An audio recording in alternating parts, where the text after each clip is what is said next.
आव्यूह का परिवर्त मतलब transpose of A matrix, transpose of A matrix, transpose आपको मैं पढ़ाऊंगा मैट्रिक्स का। तो ये ट्रांसपोज क्या होता है, इसका बहुत ही सिंपल अर्थ, जैसे मान लीजिए कोई मैट्रिक्स ये है, ये कोई मैट्रिक्स है, अब इसका ट्रांसपोज निकालना है तो इसको ऐसे जनरली डिनोट किया जाता है ए के ऊपर डेश लगा देते हैं। इसका अर्थ हो गया कि आव्यूह का परिवर्त यानी ए का ट्रांसपोज, ये डेश लगा दोगे तो हो जाएगा ट्रांसपोज। अथवा इसको इसी तरह लिखा जाता है ए पावर टी यानी ए का ट्रांसपोज, ए का ट्रांसपोज। तो ये सिंपल है, सिंपल है क्या है, रो और कॉलम को बदल दीजिए, मतलब ये जो रो है इसको अब कॉलम बना दीजिए, मतलब रो है, अब ये रो है इसको कॉलम बना दीजिए, बस ये रो है कॉलम बना दीजिए। समझिए ये 1 2 3 नीचे आ जाएगा, ये 1 2 3 ऐसे नीचे आ जाएगा, ऐसे 7 9 10 ये सेकंड कॉलम बन जाएगा, 7 9 10 सेकंड कॉलम बन जाएगा। ओके, उसके बाद में इसे 13 14 5 ये थर्ड कॉलम बन जाएगा, 13 14 और 15 सेकंड कॉलम बन जाएगा। मतलब क्या करना है कि रो और कॉलम को आपस में जो है बदल देना है, फर्स्ट रो को फर्स्ट कॉलम बना देना है। समझिए रो एंड कॉलम को इंटरचेंज करो, इंटरचेंज रो और कॉलम को आपस में इंटरचेंज कर देना है। जैसे ये फर्स्ट रो है, ये क्या है, फर्स्ट रो है, फर्स्ट रो है, फर्स्ट रो, तो फर्स्ट रो है तो इसको फर्स्ट कॉलम बना दीजिए, तो मैंने देखिए फर्स्ट कॉलम बना दिया। अब ये सेकंड रो थी तो इसको मैंने सेकंड कॉलम बना दिया, ये थर्ड रो है तो मैंने इसको थर्ड कॉलम बना दिया। बस यही करना है, कुछ नहीं, यही करना है बस। जैसे फर्स्ट रो था तो उसको मैंने फर्स्ट कॉलम बना दिया, ये सेकंड रो थी तो उसको मैंने सेकंड कॉलम बना दिया, ये थर्ड रो थी तो मैं इसको थर्ड कॉलम बना दिया। यही करना है, रो और कॉलम को आपस में इंटरचेंज कर देना है। जैसे ही इंटरचेंज करोगी आपका जो है क्वेश्चन हल हो जाएगा। इस मैट्रिक्स का मेरे को क्या निकालना है, ट्रांसपोज, तो मैं इसको सिंपली लिखूंगा एटी या ए डेज, सिंपली ए डेज, ए डेज ज्यादा लिखा जाता है, इसे ए डेज ही रहने दीजिए, ए डेज करेंगे। अब क्या करेंगे, रो और कॉलम को इंटरचेंज कर देंगे। ये कौन सी रो है, फर्स्ट रो है, फर्स्ट रो है। ये कौन सी रो है, ये सेकंड रो है, सेकंड रो है। तो इस फर्स्ट रो को हमको बना देना है फर्स्ट कॉलम, फर्स्ट कॉलम, और इसको बना देना है सेकंड कॉलम। इंटरचेंज करना है, बस रो को कॉलम में बदल देना है, अथवा इस तरह समझिए कॉलम को रो में बदल देना है, रो को कॉलम में बदल देना है, अथवा कॉलम को रो में। एक चीज समझ आइए, हो जाएगा। जैसे रो को कॉलम में बदल देना है, सिंपल। तो ये रो है, ये रो इस तरह है तो इसको ऐसे पलट देंगे, ये रो इस तरह है तो इसको हम ऐसे पलट देंगे, तो ये हो जाएगा ये जो भैया फर्स्ट रो है, अब इसको मैं फर्स्ट कॉलम बना दूंगा। ये ऐसे है, इस तरह से पड़ी लाइन है, इसको मैं खड़ी लाइन बना दूंगा, ये हो जाएगा 2 5 7 9 ये हो जाएगा। और सेकंड है 0 1 2 4 ये, तो ये हो गया ट्रांसपोज। कैसे, इस फर्स्ट रो को मैंने फर्स्ट कॉलम बना दिया, ये देखिए फर्स्ट रो को मैंने फर्स्ट कॉलम बना दिया, इस सेकंड रो को मैंने सेकंड कॉलम बना दिया, बस। तो ये देखिए जो है ये मैट्रिक्स ए, कोई भी मैट्रिक्स है जनरली, उसका मैंने ट्रांसपोज यहाँ पे निकाल दिया। बहुत ही इजी है, रो को कॉलम में ट्रांसपोर्ट मतलब एक्सचेंज कर देना है, रो को कॉलम में बदल देना है, रो को कॉलम में बदल देना है। ये रो क्या है, पड़ी लाइन, और हम कॉलम क्या होता है, खड़ी लाइन, तो हमको खड़ी लाइन में बदल देना है। रो को कॉलम में इंटरचेंज करना है, रो को कॉलम में बदल दीजिए, बस रो को कॉलम में चेंज कर देना है, रो को कॉलम में बदल देना है, रो को कॉलम में बदल देना है। आई होप आप समझ पाए होंगे कि मैंने रो को सिंपली कॉलम में बदल दिया है। ये रो है तो इसको मैंने कॉलम बना दिया, ये फर्स्ट रो थी मैंने इसको फर्स्ट कॉलम बना दिया। मैं बार बार इसलिए कह रहा हूं जिससे कि आपको समझ में आए। रो को कॉलम में बदलिए, ये रो है, ये फर्स्ट रो है तो इसको फर्स्ट कॉलम बनाइए। फर्स्ट कॉलम कैसे बनेगा, ऐसे बनेगा। और ये सेकंड रो है तो इसको सेकंड कॉलम बनाइए, ऐसे बनेगा। बस यही है, बस इतना समझ जाइए, हो जाएगा आपका काम, आपका आ जाएगा। इस टाइप के क्वेश्चन बहुत कम नंबर में आएंगे, लेकिन आएंगे जरूर, क्योंकि इनसे जो है इंपॉर्टेंट चीजें हैं, इनसे आएगा। अब इसकी प्रॉपर्टी कुछ होती है ट्रांसपोज की, मैंने आव्यूह के जो है परिवर्त की जो है प्रॉपर्टी होती है, गुण होता है, गुणधर्म होता है, उसको हम समझेंगे। तो अगला टॉपिक है आव्यूह के परिवर्त के गुणधर्म। ट्रांसपोज ऑफ ए मैट्रिक्स की जो प्रॉपर्टी है, मतलब आव्यूह का परिवर्त का कुछ गुणधर्म है, उसको समझिए। जैसे मान लीजिए कोई मैट्रिक्स ये है, आपने इसका ट्रांसपोज ले लिया, उसके बाद में फिर इसी मैट्रिक्स का फिर से आप ट्रांसपोज लोगे तो ये जो है वही मैट्रिक्स आ जाएगी। ए डेश के पावर डेश बराबर ये ए का ट्रांसपोज। मान लीजिए कोई मैट्रिक्स ये थी, उसका आपने ट्रांसपोज लिया, पहली बार ट्रांसपोज लिया, ओके। उसके बाद में जो अब ट्रांसपोज आया है, उस ट्रांसपोज का आप फिर ट्रांसपोज ले लोगे तो सेल्फ मैट्रिक्स, वही वाली मैट्रिक्स आ जाएगी। समझ में आया? मान लीजिए एग्जाम्पल के लिए मैं आपको समझाया दे रहा हूं, जैसे ए है, ये बराबर है 1 2 3 और 0 1 2 4 और 5 6, ये है एक मैट्रिक्स है। अब इसका मैंने कहा पहले ट्रांसपोज लीजिए, तो ये डेस, ये ट्रांसपोज हो गया, ये ट्रांसपोज मतलब ये जो है रो को कॉलम में बदल दीजिए, तो हो जाएगा 1 2 3। फर्स्ट रो को मैंने फर्स्ट कॉलम बना दिया, अब सेकंड रो को सेकंड कॉलम बना दूंगा, 0 1 2।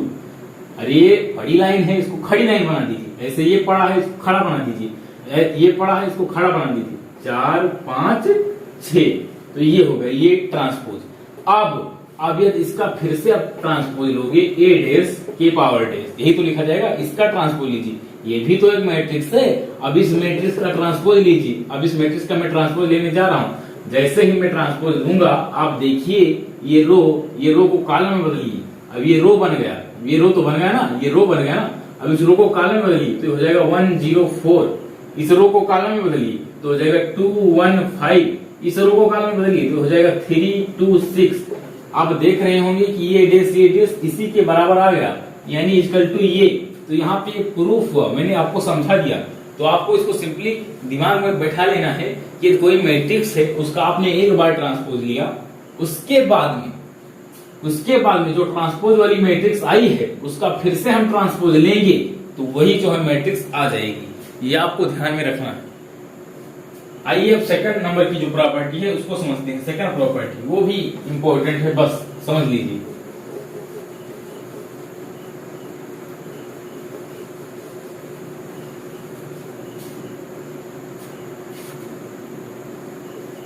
सेकंड प्रॉपर्टी है भाई के ए, अब इसका ट्रांसपोज लीजिए, मतलब कोई मैट्रिक्स है उसमें किसी अदिश से गुणा करा दिया गया है, कोई मैट्रिक्स है ए, उसमें एक अदिश के से गुणा करा दिया है। मैंने अदिश से गुणा आपको अभी सिखाया हूं, तो अदिश से गुणा मैंने आपको सिखा रखा है। तो कोई मैट्रिक्स ये है उसमें के से गुणा करा दिया जाए, उसके बाद उसका ट्रांसपोज लिया जाए तो क्या आएगा। तो सिंपल है, के को आप बाहर कर लीजिए, ए का ट्रांसपोज ले लीजिए।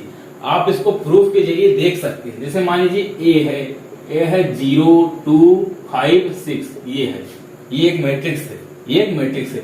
अब मान लीजिए इसमें के मतलब मान लीजिए 2 से मैंने गुणा करा दीजिए, तो ये हो गया 2a, तो हो जाएगा 0 4 0 4 0 4, और ये हो जाएगा 10 और 12, यही हो जाएगा ना। अब इसका ट्रांसपोज लेना है, यानी इसका ट्रांसपोज, ये हो जाएगा 2a डेस, इसका ट्रांसपोज। अब इसका ट्रांसपोज लेंगे तो क्या आएगा, ये फर्स्ट रो है तो इसको फर्स्ट कॉलम बना दीजिए, अरे ये रो है तो इसको कॉलम बना दीजिए, ये बड़ी लाइन है तो इसको खड़ी लाइन बना दीजिए 0, और ये 10 12, ये बड़ी लाइन है, इसको खड़ी लाइन बना दीजिए, तो हो जाएगा 10 12, ये आ गया ना, ये आ चुका है। अब यहाँ देखिए 2 कॉमन है, इन सारे में 2 कॉमन है, तो यहाँ से 2 कॉमन हम निकालेंगे तो हो जाएगा 2 0 5 2 6, यही तो हो जाएगा ना। और ये बराबर हो जाएगा 2a, इसके बराबर हो जाएगा 2a, और सॉरी 2a डेस के बराबर हो जाएगा ना, है ना। ये a डेस तो लिखा है, ये a डेस है, इसका डेस करोगे तो क्या आएगा, यही तो आएगा। अरे इसका ट्रांसपोज लोगे तो यही तो आएगा, इसका ट्रांसपोज लोगे तो यही तो आएगा, इसका ट्रांसपोज लोगे तो यही तो आएगा। तो ये 2a डेस है। तो यहाँ पे प्रूफ हो गया कि कोई मैट्रिक्स है उसमें अदिश के से गुणा कराएंगे तो देखिए बाहर आ गया के देखिए बाहर आ गया, के बाहर आ गया, के ए डेस बाहर आ गया ना। तो ये प्रूफ हो चुका है, यहाँ मैंने आपको प्रूफ भी करा दिया। पहली मैट्रिक्स है ए, दूसरी मैट्रिक्स है बी, इन दोनों को जोड़ो, उसके बाद में इनका ट्रांसपोज लो। अरे भैया इन दोनों को जोड़ के जब ट्रांसपोज लेंगे तो इसका सिंपल अर्थ है, इसका सिंपल कर देना है, ये हो जाएगा ए डेस प्लस बी डेस। आप चाहें तो जब 2 मैट्रिक्स दिया रहे उसका ट्रांसपोज लेना रहे तो दोनों को आपस में जोड़ के उसके बाद ट्रांसपोज ले लीजिए, अथवा उनको अलग अलग ट्रांसपोज लेके जोड़ दीजिए, बस यही इसका कहने का अर्थ है, बस और कुछ नहीं है। इसका प्रूफ आप खुद से कर लेना, मैंने 2 करा दिए। आप कोई भी रैंडम एग्जांपल लेके इसको प्रूफ कर सकते हो। कोई मैट्रिक्स ये आपने मान लेना है, उसको में कोई मैट्रिक्स आपको बी सपोज कर लेना है, उसके बाद में पहले बारी में क्या करना है कि दोनों को जोड़कर, जो आपने मैट्रिक्स माना है ये और बी, तो पहले उन दोनों को जोड़कर फिर ट्रांसपोज लेना है, और दूसरे में क्या करना है कि पहले ए का ट्रांसपोज लेना है, फिर बी का लेना है, फिर आपस में जोड़ देना है, तो दोनों 100% इक्वल आएंगे। ये हो गया। अब ये है ए बी क्या डैश, तो इसको सिंपली बी डैश ए डैश, ये पीछे से आएगा बी डैश। कर्म बहुत इंपॉर्टेंट है, जो है आव्यूह के गुणा में कर्म मल्टीप्लीकेशन में ऑर्डर बहुत जरूरी है। जैसे ऑर्डर का मतलब कि वो वाला ऑर्डर नहीं 2/2 वाला, यहाँ पे ऑर्डर मतलब कि पहले कौन आएगा, तो यहाँ पे बी डैश आएगा। देखिए पीछे से आएगा बी डैश ये डैश, और मैट्रिक्स में बहुत बार आप पीछे से पढ़ेंगे, आगे और कुछ प्रॉपर्टियां आएंगी वहां भी पीछे से ही रहेगा, तो पीछे से आप याद रखिए। ए बी का डैश करोगे तो बी डैश ये डैश आएगा, ए डैश बी डैश नहीं आएगा, गलत। ए डैश बी डैश आपको नहीं लिखना है, बी डैश ए डैश लिखना है, बी डैश ए डैश लिखना है। ए डैश बी डैश लिखोगे गलत हो जाएगा, आपका आंसर गलत आ जाएगा, तो बी डैश ए डैश लिखना है। तो ये भी गुणधर्म यहाँ पे समाप्त हुआ। अब अगला टॉपिक जो है उसकी तरफ मूव करते हैं, सममित एंड विषम सममित आव्यूह। अब ये क्या होता है, सममित मतलब सिमेट्रिक, विषम सममित मतलब skew symmetric, symmetric and skew symmetric. सबसे पहले सिमेट्रिक समझते हैं, यानी सममित। तो ये होता है कि मान लीजिए कोई मैट्रिक्स ये है, कोई एक मैट्रिक्स जनरली मान लीजिए कोई मैट्रिक्स ए है, इसका आपने ट्रांसपोज लिया और फिर घूम के यही आ गया, तो ये हो गया सममित मैट्रिक्स, सिमेट्रिक मैट्रिक्स। और स्क्यू सिमेट्रिक, इसको हम कहते हैं सिमेट्रिक, मैं इंग्लिश में लिखे दे रहा हूं, सिमेट्रिक यानी सममित। और यही यदि कोई मैट्रिक्स ये है, इसका मैंने ट्रांसपोज लिया मतलब परिवर्त, ट्रांसपोज कहूं तो समझ जाइए, ट्रांसपोज आपके मैट्रिक्स मैंने इंग्लिश शुरुआत में ही बताया था, ट्रांसपोज मतलब परिवर्त। मान लीजिए कोई मैट्रिक्स ये है, कोई आव्यूह ये है, एक आव्यूह ये है, इसके बाद मैं परिवर्त लूंगा तो ये माइनस ये आएगा, ओके। कोई मैट्रिक्स है, कोई आव्यूह है, कोई आव्यूह ये है, कोई आव्यूह ये है, यदि उसका मैंने परिवर्त लिया, यदि वही आ गया घूम के, जिस आव्यूह का मैंने परिवर्त लिया था वही आ गया, तो हो गया सिमेट्रिक। लेकिन एक निगेटिव आ गया तो हो गया स्क्यू सिमेट्रिक। एग्जाम्पल के द्वारा आपको बहुत ज्यादा अच्छे से समझ में आएगा, तो पहले मैं एग्जाम्पल लिखता हूं। सबसे पहले मान लीजिए कोई मैट्रिक्स है, ये बराबर है, मान लीजिए 1 2 3, उसके बाद में 5 6 7, इस तरह समझ लीजिए कोई मैट्रिक्स ये है। अब इसका आपने ट्रांसपोज लिया, इसका जब ट्रांसपोज लोगे तो ये डजंट इक्वल टू ये डैश आएगा। आप ट्रांसपोज लेके देख लीजिए, तो ये डजंट इक्वल टू ट्रांसपोज आएगा। अब कोई एक ऐसी मैट्रिक्स लेनी होगी जिसका हम ट्रांसपोज करें तो वही मैट्रिक्स आ जाए, तो आइए उसके लिए हम देखते हैं।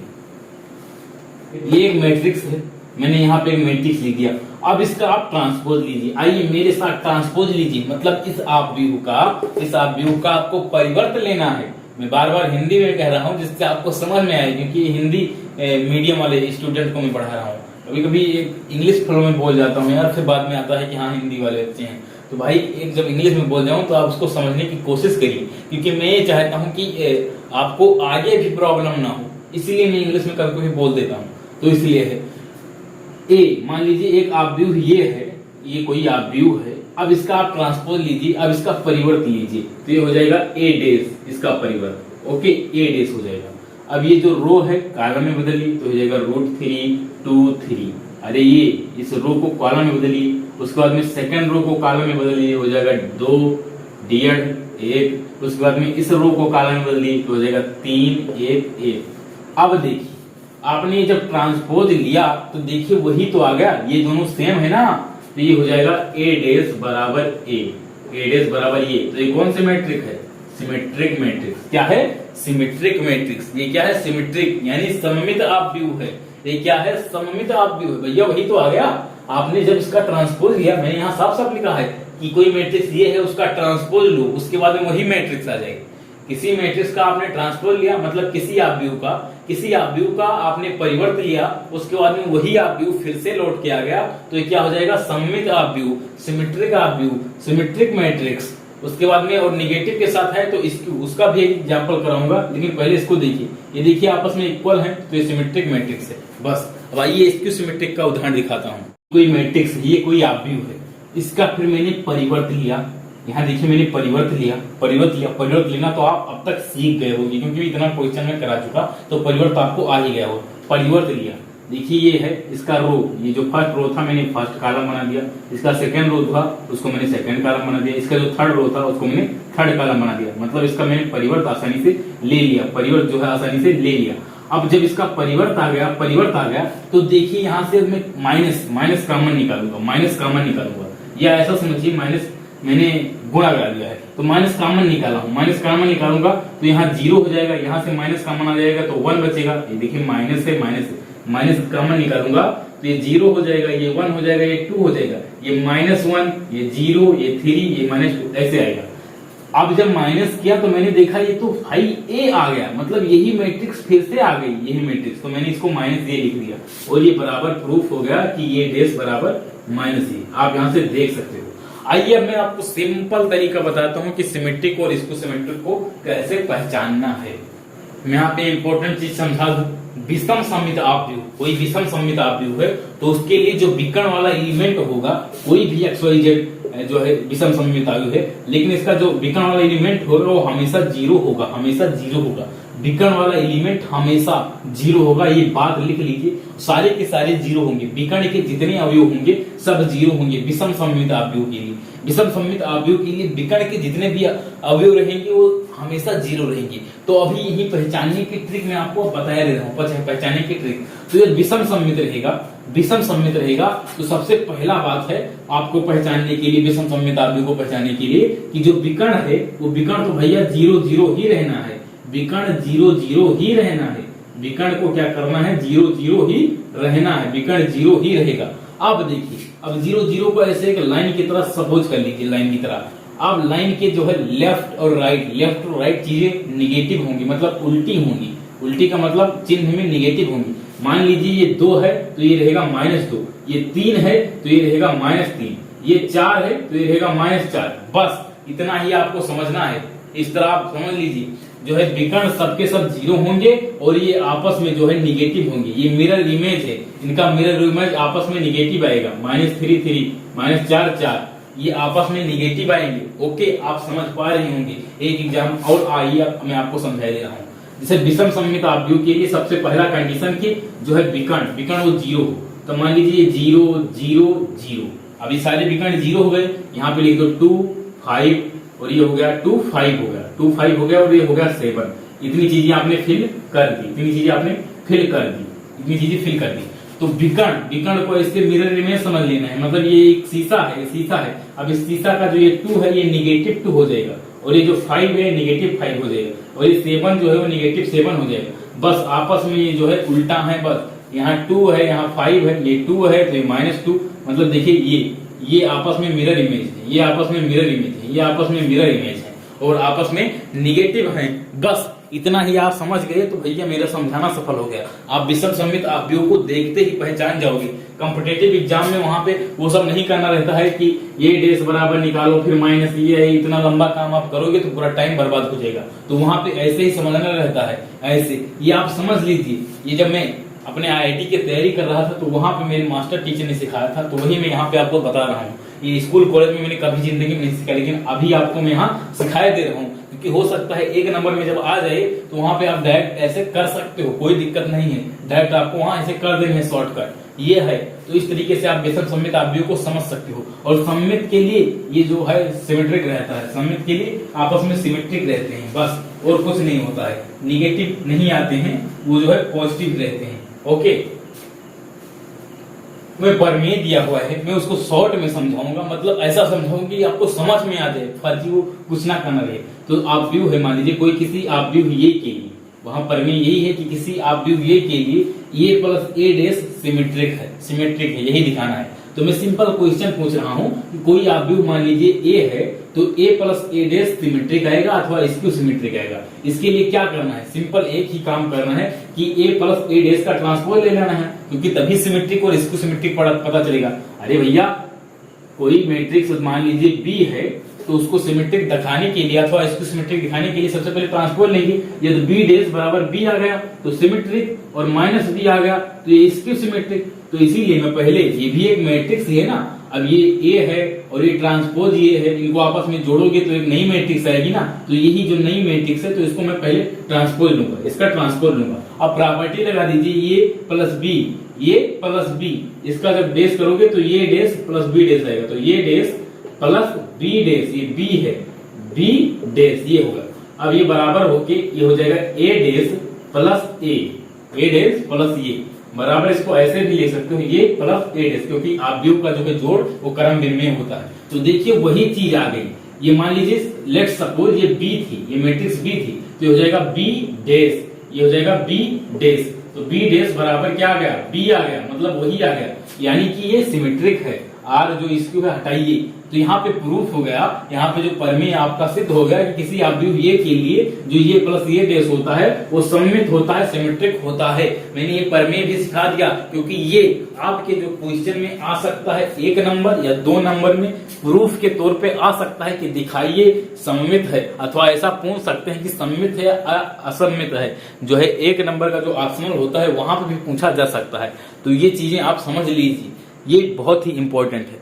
प्रमेय में है कि आव्यूह ये के लिए a माइनस ये डैश दिखाइए इसक्यू सिमेट्रिक है। तो मैं आपसे सिंपल क्वेश्चन पूछ रहा हूं कि आव्यूह कोई आव्यूह ये है, इसके लिए बताओ a माइनस ये डैश जो है सिमेट्रिक है अथवा इसक्यू सिमेट्रिक है। तो आइए इसको भी प्रूफ करते हैं। वैसे इसक्यू आएगा क्योंकि प्रमेय में साफ साफ लिखा है कि दर्शाइए कि a माइनस ये डैश जो है इसक्यू सिमेट्रिक है। तो इसका भी सिंपली क्या करना है, इसको मान लीजिए ये जो है, इसको मान लीजिए माना एक मैट्रिक्स है B, इसको मान लीजिए B बराबर a माइनस ए डैश, यही तो इसको आपको मान लेना है। उसके बाद में इसका ट्रांसपोज ले लेना है B डैश, तो हो जाएगा a माइनस ए डैश का डैश, यही तो हो जाएगा ट्रांसपोज। उसके बाद में इसको जब आप फर्दर ट्रांसपोज लेंगे तो हो जाएगा a dash minus A dash का डैश, यही तो हो जाएगा ना। उसके बाद में हो जाएगा a डैश माइनस ये, अरे a डैश डैश ये हो जाएगा ना, ये प्रॉपर्टी है, डैश के ऊपर डैश, तो ये आ जाएगा, गुणा होके मतलब खत्म हो गया, ऐसा समझिए, गुणा होके खत्म होगा, शॉर्ट में समझ लीजिए। तो ये आएगा, है ना, ये आ गया। अब आगे इसको आप फर्दर लगाएंगे तो हो जाएगा b डैश, अब माइनस कॉमन लीजिए तो हो जाएगा a माइनस ए डैश, है ना, मैंने माइनस सिंपली कॉमन लिया, तो b डैश बराबर हो गया माइनस ए डैश। तो इसको आप देख पा रहे होंगे कि ये जो है ये भी b लिखा हुआ है, तो ये हो गया b डैश बराबर माइनस b। तो क्या आ गया, यहाँ से प्रूफ हो गया कि ये स्क्यू सिमेट्रिक है, सिमेट्रिक नहीं है, क्या है, स्क्यू सिमेट्रिक है, स्क्यू सिमेट्रिक है। तो आपको जनरली याद रखना है कि कोई मैट्रिक्स A के लिए a plus A dash symmetric होता है और a minus A dash skew symmetric होता है। अब कोई मैट्रिक्स ये है, कुछ भी रहेगा, मैट्रिक्स में कुछ भी रहेगा, मान लीजिए दे देंगे कोई मैट्रिक्स B है तो वहां भी b plus B dash symmetric और b minus B dash skew symmetric होगा, ये आपको समझ लेना है। और कंडीशन ये है, अब सब कुछ बता रहे हो, कंडीशन समझिए, ये जो आव्यूह है ये वर्ग आव्यूह होने चाहिए, वर्गवानी होने चाहिए, मतलब स्क्वायर मैट्रिक्स होना चाहिए, स्क्वायर मैट्रिक्स होना चाहिए, स्क्वायर मैट्रिक्स होना चाहिए, स्क्वायर मैट्रिक्स होना चाहिए। एक एक पॉइंट आपके लिए जरूरी है, वर्ग आव्यूह होना चाहिए। जब तक वर्ग आव्यूह नहीं रहेगा, स्क्वायर मैट्रिक्स नहीं रहेगा, तब तक नहीं होगा। स्क्वायर मैट्रिक्स होना चाहिए, प्रॉपर स्क्वायर मैट्रिक्स होना चाहिए। तो ये हो गया। अब आगे आइए, तो ये 6 तरीके की होती है। 6 तरीके का अर्थ है कि 6 में से भैया 3 प्लस 3 जो है रो वाला संक्रिया, रो वाला इंटरचेंज और 3 कॉलम वाला इंटरचेंज। तो इस तरह का, तो मैं 3 बताऊंगा, मतलब रो वाला बताऊंगा तो कॉलम वाला ऑटोमेटिक समझ जाएंगे, क्योंकि मैं एक ही तरीका प्रेफर करूंगा। आप चाहे रो वाला पकड़ लीजिए अथवा कॉलम वाला, लेकिन कॉलम वाला उतना मैं सही नहीं समझता हूं क्योंकि वहां पे थोड़ी तकलीफ हो जाती है। लेकिन रो वाला बहुत ही इजी है, आसान है, वैसे दोनों आसान है, लेकिन रो वाला पकड़ के चलिए, कोई एक पकड़ के चलिए। तो रो वाला बता दे रहा हूँ, उसी को आपको समझ लेना। सबसे पहली जो संक्रिया है, संक्रिया मतलब इंटरचेंज, किस तरह मैट्रिक्स को आप बदलेंगे और वही सारी चीजें हैं। सबसे पहले मान लीजिए कोई मैट्रिक्स है, पहला जो है कि किसी दो पंक्तियों को,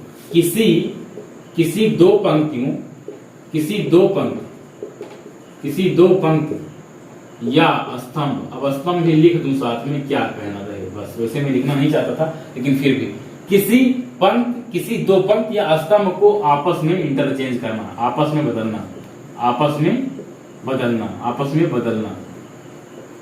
बदलना। तो मान लीजिए कोई मैट्रिक्स ये है, ये बराबर है, लिखा हुआ है 1 2 3 5 6 7 8 9 10, ये एक मैट्रिक्स है। ओके, ये मैट्रिक्स है, तो ये फर्स्ट रो है और ये सेकंड रो है। तो आपस में मैं सोच रहा हूं कि इनको बदल दूं, ऐसे जरूरत पड़ेगी जब आप इनवर्स निकालेंगे, अभी आगे पढ़ाऊंगा वहां जरूरत पड़ेगी।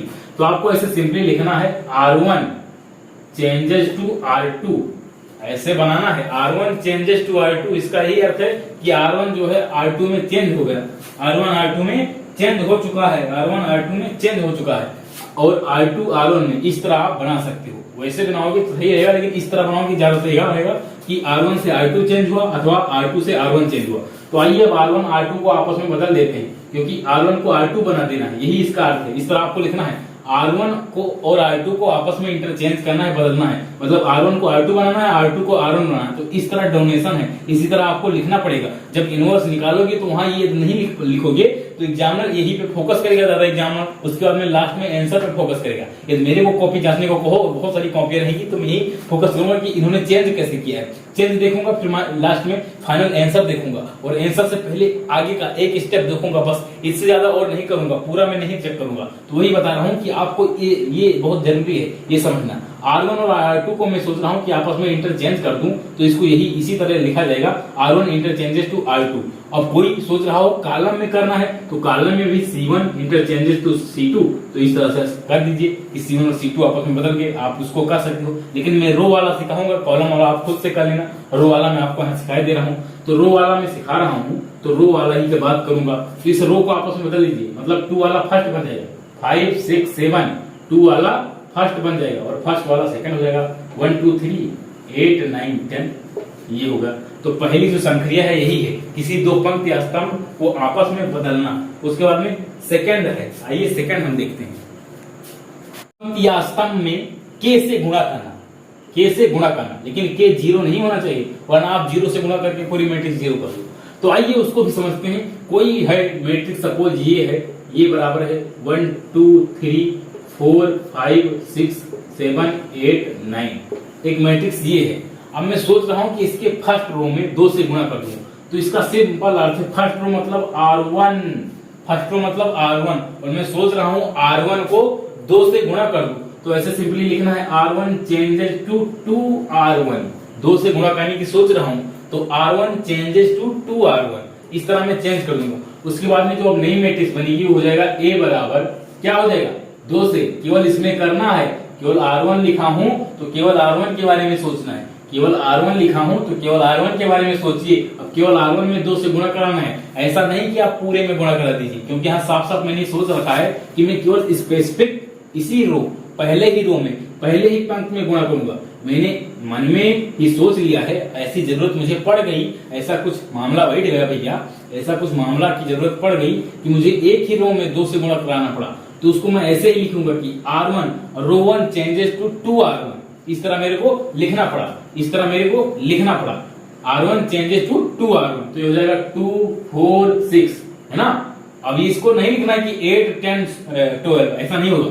अभी 4 5 6 ऐसे ही रहेगा, 4 5 6 7 8 9, ये बस केवल R1 में मेरे को गुणा कराना था। इसी तरह मान लीजिए कॉलम में गुणा कराना है, मान लीजिए कॉलम 1, पहले कॉलम में आपको 2 से गुणा कराना है, तो उसको सिंपली लिख दीजिए C1 चेंजेस टू 2C1, इस तरह आप लिख देंगे। बस यही हो चुका है, यही भैया जो है वो हो गया है, काम आपका हो गया है। आप दो समझ चुके हो। आइए तीसरा देखते हैं। ऐसा मतलब तीसरी संक्रिया है कि किसी पंक्ति या स्तंभ के, जब पंक्ति की बात होगी तो केवल पंक्ति, मान लीजिए किसी पंक्ति के अवयव में किसी अन्य पंक्ति के संगत, मैंने संगत लिखा है, संगत वर्ड बहुत इंपॉर्टेंट है, संगत अवयव को के से गुणा करा के जोड़ना, और जबकि के 0 नहीं होना चाहिए। अब ये फर्जी जो ये लिखा है पोथा पत्रा, ये तो समझ में आया नहीं होगा, इसके लिए सिंपली एक एग्जाम्पल लेना ही पड़ेगा। तो एक एग्जाम्पल ले रहा हूं, ये एग्जाम्पल है 11 12 और ये 15 है, 0 3 5 7 9 8, ये एक मैट्रिक्स है, एक मैट्रिक्स है। अब मेरे को इसमें ऑपरेशन लगाना है कि R1 मतलब रो में, R1 फर्स्ट रो में, मेरे को फर्स्ट रो में क्या करना है कि सेकंड रो को जोड़ना है, तो मैं करूंगा R1 प्लस R2। ऐसे मेरे को काम गलत गया, मेरे को फर्स्ट रो में सेकंड रो को जोड़ना है, तो R1 प्लस R2, उसके बाद में अब इसको आप जोड़ के लिख सकते हो, तो ये हो जाएगा A बराबर क्या हो जाएगा R1 और R2 को आपस में जोड़ दीजिए। मैंने यही सिंपली सोचा है कि R1 को चेंज करूंगा, मतलब फर्स्ट रो को चेंज करूंगा, फर्स्ट रो को चेंज करूंगा, और उसको किस तरह लिखूंगा, फर्स्ट रो को चेंज करके लिख दूंगा, फर्स्ट रो में सेकंड रो को जोड़ दूंगा, फर्स्ट रो में सेकंड रो को जोड़ दूंगा। इस तरह आपको सोचना है, ऐसे कभी ना कभी जरूरत पड़ेगी जहां पे फर्स्ट रो को आप इस तरह चेंज करेंगे कि R1 बराबर R1 प्लस R2, मतलब अब ये वाली जो रो है ये दोनों का जोड़ बन जाएगी, इन दोनों का जोड़।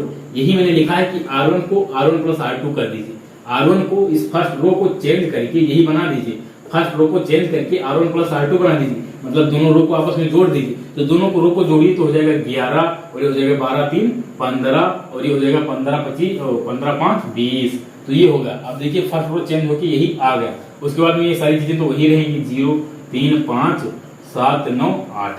तो यही लिखा है, यही लिखा है। अब कहीं जरूरत पड़ सकती है कि R1 को इस तरह चेंज करो कि R1 प्लस 2R2, तब आप यहाँ R2 में 2 से गुणा करा के जोड़ देंगे, ये हो जाएगा 2 और मतलब 0 और ये 3 दूनी 6 5 दूनी 10। अब इसको आपस में जोड़ना है, तो ऐसे ऐसे जरूरत पड़ेगी। यहाँ तो भैया केवल सिंपली मेरे को जोड़ना था तो मैंने जोड़ दिया, लेकिन कहीं कहीं गुणा कराने की जरूरत पड़ेगी, वहां गुणा कराना पड़ेगा। जैसे मान लीजिए जरूरत आ गई कि R1 को इस तरह चेंज करो कि R1 बराबर R1 प्लस 3R2। तो पहले R2 में आप 3 से गुणा कराएंगे, उसके बाद जोड़ेंगे। तो यही सारे ऑपरेशन है, इनको आपको समझना था। मैंने यहाँ पे आपको क्लियरली समझा दिया है। अब इसके बाद में इनवर्टिबल मैट्रिक्स व्युत्क्रमणीय आपवियों पे चलते हैं। उसके बाद चैप्टर बहुत कम बचा है।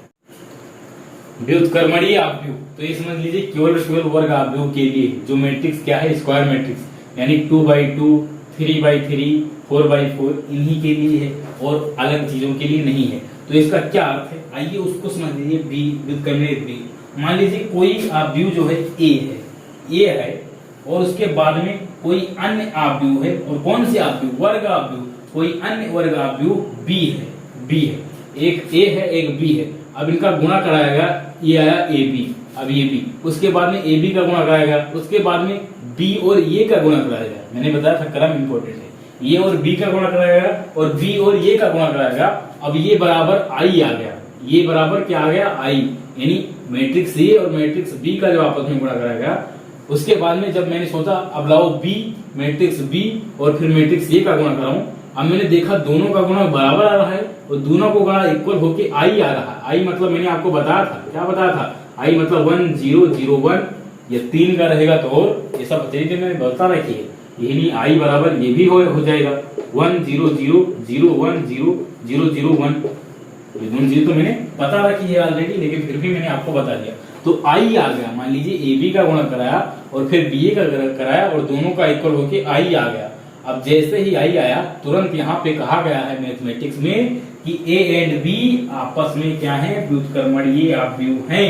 यहाँ पे हो गया A and B are invertible, आपस में इनवर्टिबल हैं।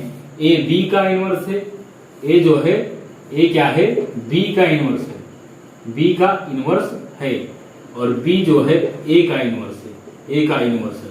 बस यही है, ए बी एंड बी ए बराबर आई आ गया तो बी को आपव्यू ए का व्युत्क्रम कहते हैं। ओके आपव्यू।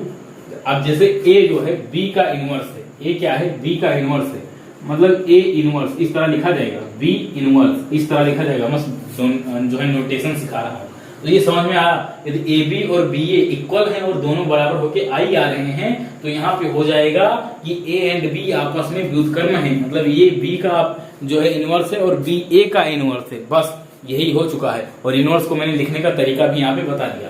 अब हम आपको बताएंगे कि कैसे इनवर्स आता है, इनवर्स आता कैसे है। तो आओ उसके बारे में हम जांच करते हैं। बताया ए बी बराबर आई, ए बी बराबर आई और बी ए बराबर आई। यदि आएगा यानी ए बी बराबर बी ए बराबर आई यदि होगा तो ए एंड बी आपस में इनवर्स होंगे, ए बी का होगा बी ए का होगा। तो आओ सिंपली मैं आपको समझा दे रहा हूं कि इसमें क्या करो, ए इनवर्स से प्री मल्टीप्लाई करा दो। प्री माने आगे, प्री मल्टीप्लाई करा दो, प्री मल्टीप्लाई करा दो। ए इनवर्स से जस्ट सपोज ए इनवर्स से प्री मल्टीप्लाई करा दो तो ये हो जाएगा ए इनवर्स, आगे कराना है तो ये हो जाएगा ए इनवर्स, उसके बाद में ए बी, उसके बाद में यहाँ हो जाएगा ए इनवर्स आई। ऐसा नहीं लिखना है कि आई इंटू ए इनवर्स, इस तरह नहीं लिखना है, वैसे दोनों इक्वल आएंगे लेकिन ए इनवर्स आई लिखना सही रहेगा। आपको सारी चीजें देख के चलनी कि सही किस तरह लिखा है, एग्जामिनर तो सारी चीजें देखिएगा ना।